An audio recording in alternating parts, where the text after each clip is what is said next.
एक प्रस्तावना। सौराष्ट्र गुजरात के संत पुरुष जलाराम बाप एक सामान्य मानव होते हुए भी अपने श्रेष्ठ कार्य एवं आदर्शों भाव से पूजे जाते हैं।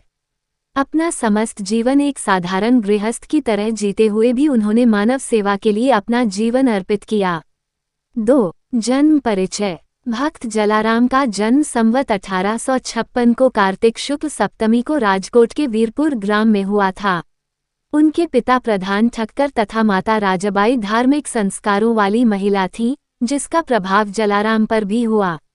बाल्यावस्था में उनकी भेंट गिरनार पर्वत के एक संत से हुई। उसके बाद से तो जलाराम के मन में भक्ति की धारा फूट पड़ी। 16 वर्ष की अवस्था में अनिच्छापूर्वक उनका विवाह सुशीलाबाई से हुआ। पत्नी ने धर्म पालन में किसी भी प्रकार की बाधा उपस्थित नहीं की।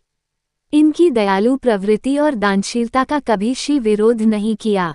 एडवर्टिजमेंट्स। उनके पिता ने साधु संतों को इस तरह दान करना सामर्थ्य के बाहर बताया, तो वे अपनी पत्नी को लेकर घर से निकल पड़े। वहां अपने काका के यहाँ दुकानदारी के साथ साथ इस कर्म में भी लगे रहे। एक दिन तो जलाराम ने 10-12 साधुओं को दान में न केवल 8-10 गज बड़े थान से काट कर दे दिए, वरन उन्हें भोजन भी करवाया। दुकान से आटा, दाल, घी भी दिया। रास्ते में काका ने दान देते हुए जलाराम की गठरी को देखकर पूछा, इसमें क्या है? भाईवश उन्होंने कह दिया, इसमें उपले और पानी है। काका ने खोलकर देखा तो उपले और पानी ही निकला। काका से अलग होकर पत्नी के साथ मेहनत मजदूरी करने लगे। निजी संपत्ति न होने के बाद भी दान दक्षिणा का कर्म चलती रहा। एक महात्मा ने जब उनके अन्न बांटने की परोपकार वृत्ति के बारे में सुना तो उन्हें आशीर्वाद दिया, किंतु कुछ दिनों बाद जमा किया गया अन्न घटने लगा तो उनकी पत्नी ने अपने आभूषण उतारकर दे दिए। इसके बाद तो अन्य क्षेत्र में कार्य में सहयोग करने वाले भी आ गए। उनके इस अन्नदान की प्रशंसा वीरपुर के ठाकुर मूलजी ने सुनी तो उन्होंने 200 बीघा जमीन और एक कुआं उनको दे दिया। जलाराम प्रतिदिन साधु संतों को दान पुण्य में कुछ न कुछ देते और नियमानुसार प्रतिदिन सीताराम महामंत्र का सुबह शाम जाप करते।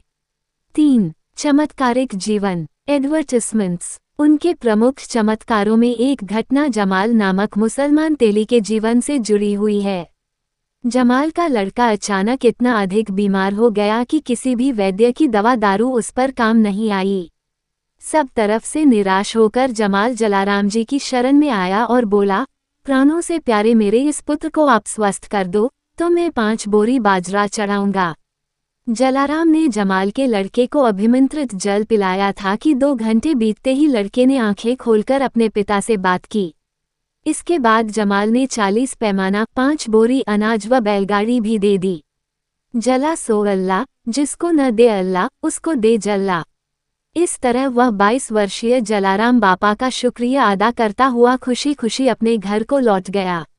इसी तरह एक बार ध्रांगध्रा के महाराज के 150 सिपाही वीरपुर आए हुए थे। जलाराम बापा ने उन्हें प्रसाद के तौर पर 2 लड्डू और सेब एक पात्र से दिए। उस अक्षय पात्र से प्रसाद सभी सिपाहियों को भरपूर मिला।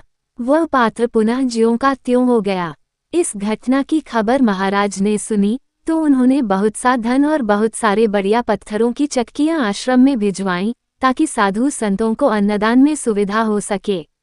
कहा जाता है कि आश्रम में आज भी वही चक्कियां मौजूद हैं।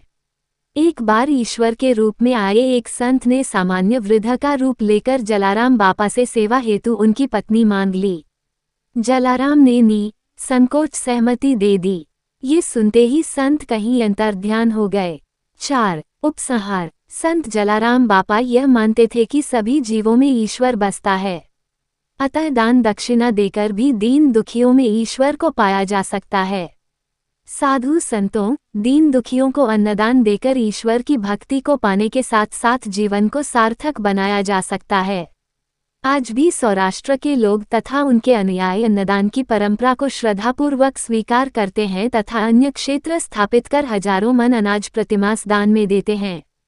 संवत 1937 में माघ कृष्ण दशमी को जलाराम बापा गोलोकवासी हो गए।